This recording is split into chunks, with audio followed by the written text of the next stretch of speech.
Welcome students, मैं doctor Ashutosh Meena, assistant professor लोक प्रशासन, राजकीय महाविद्यालय आबू रोड से। हम पढ़ रहे थे बीए थर्ड ईयर की लोक प्रशासन की क्लास का पार्ट सेकंड पेपर, जिसका नाम है भारत में स्थानीय प्रशासन, और उसका एक टॉपिक है भारत में स्थानीय प्रशासन का विकास प्राचीन काल, मध्यकाल और ब्रिटिश काल, यानी कि आज तक, अभी 2020 तक किस किस प्रकार से स्थानीय स्वशासन का विकास भारत में देखने को मिलता है, जिसमें हम इन जो स्लाइड पर आप देख रहे हैं इन विषयों का अध्ययन कर चुके थे। हम ब्रिटिश गवर्नमेंट में किस प्रकार से डेवलपमेंट हुआ वो अध्ययन कर रहे थे। प्रथम काल पढ़ चुके हैं, द्वितीय काल हम पढ़ चुके हैं। प्रथम काल, ये जो प्रथम काल दिखा हुआ है आपको, ये द्वितीय काल के रूप में इसको माने। और अब हम पढ़ रहे हैं तृतीय काल 1935। तो 1919 से 1935 को देखते ही समझ में आता है कि क्या यहाँ पर कौन से तथ्य हमको हमारे सामने आ सकते हैं। 1919 का अधिनियम और 1935 का अधिनियम, ये दो ही उस वक्त के बहुत बड़े अधिनियम थे, जिसमें स्थानीय सरकार को लेकर के क्या प्रावधान किए गए, हमको हल्का सा ब्रीफ में इसका स्टडी करनी है। इस काल में स्थानीय स्वायत्त शासन के क्षेत्र में एक बहुत महत्वपूर्ण परिवर्तन ये आया कि भारत सरकार अधिनियम 1919 के अंतर्गत स्थानीय स्वायत्त शासन का विभाग प्रांतीय सरकारों के निर्वाचित मंत्रियों को हस्तांतरित विभागों में कर दिया गया, अर्थात इसका प्रशासन अब निर्वाचित मंत्रियों के अधिक आ जाने से उत्तरदायी बना दिया गया।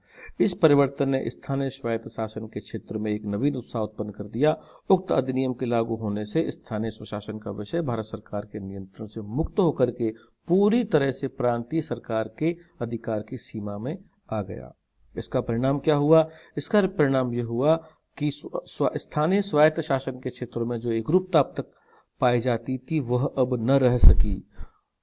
प्रत्येक प्रांत इस नवीन स्थिति में पंचायतों, जिला बोर्डों, नगर पालिकाओं के लिए पृथक पृथक अधिनियम बनाने के लिए स्वतंत्र था। जब पृथक पृथक अधिनियम और नियम व्यवस्था बनेगी तो उसमें समान समरूपता नहीं आ सकती। इस काल में विभिन्न प्रांतों द्वारा जो अधिनियम बनाए गए उनके मुख्य रूप से विशेषताओं को हम ब्रीफ करना चाहेंगे।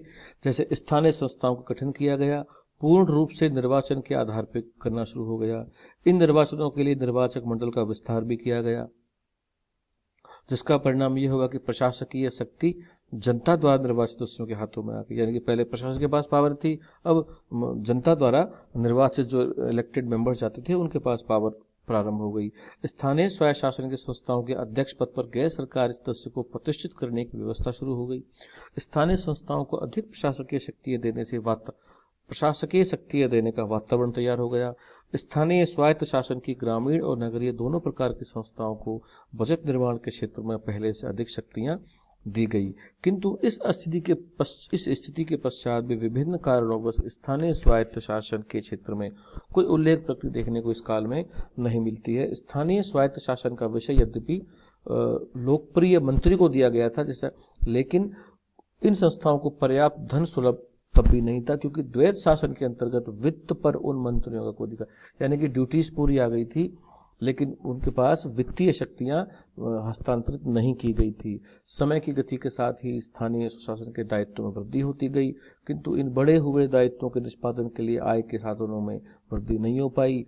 राजनीतिक हस्तक्षेप भी इन संस्थाओं के विकास में बाधा बनना शुरू हो गया। इस काल में इन संस्थाओं के लोकतंत्रीकरण से उनकी प्रशासकीय कार्यकुशलता के स्तर में एक और जहां कमी आई, वहीं दलगत भावनाओं के कारण इन संस्थाओं की सामान्य छवि भी अच्छी नहीं हो सकी। स्थानीय संस्थाएं कर लगाने में असफल रही, यहाँ तक कि उनके पास पूरी तरह से प्रशासनिक पावर नहीं थी। स्थानीय राजनीति के प्रभाव से सांप्रदायिक शक्तियां भी अवांछित रूप से सक्रिय हो गई। इसी काल में 1919 और 1935 के बीच में नगर पालिकाओं के प्रशासन में भ्रष्टाचार और पक्षपात भी बढ़ा।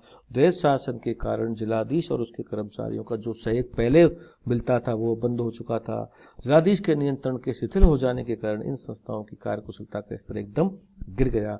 इस प्रकार प्रांतीय सरकार का एक हस्तांतरित विषय बन जाने के पश्चात भी, जबकि स्थानीय स्वशासन को राज्यों को राज्य सूची के विषय में उनका विषय बना दिया गया था, सूची में डाल दिया गया था, उसके बावजूद भी कार्यकुशलता प्राप्त नहीं हो सकी, बल्कि स्थिति और खराब हो गई। इस प्रकार प्रांतीय सरकार संस्थाएं कार्यकुशल और सक्षम प्रशासकीय छवि बनाने में सफल नहीं हो सकी। तो ये हमारा तीसरा काल पूरा होता है। अगली क्लास में हम अध्ययन करेंगे चौथा काल, जिसमें 1935 से हमारा देश आजाद होता है, हमारे देश में शासन व्यवस्था स्थापित होती है तब से। तो इसी एक साथ आज की क्लास हम समाप्त करते हैं, अगली क्लास में फिर मिलते हैं। Thank you.